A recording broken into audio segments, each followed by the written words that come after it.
सुनी ना किया हो भोला चारा चा में साथ होला।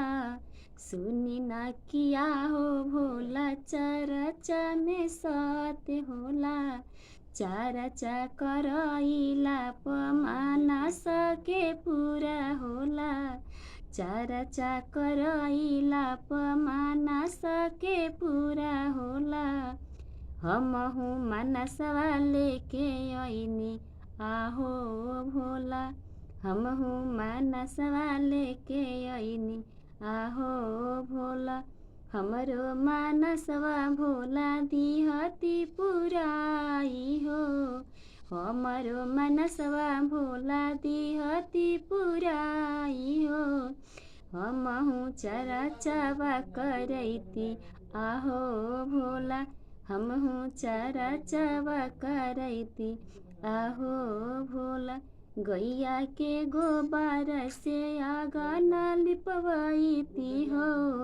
लकड़ी के चौकी पयासन लगैती हो। रउआ के ओही पर बैठैती आहो भोला।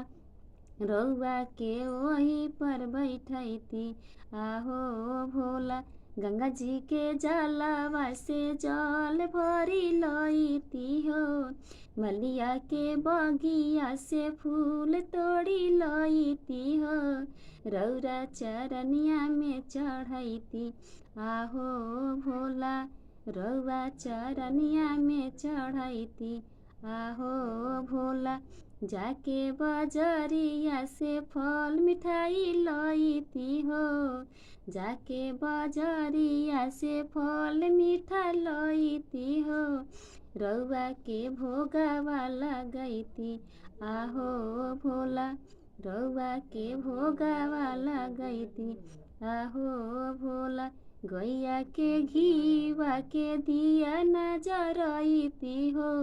लाके कपूरावा के आरती उतारती हो। हमहु चारा चावा करैती आहो भोला। हमहु चारा चावा करैती आहो भोला। हमहु चारा चावा करैती आहो भोला।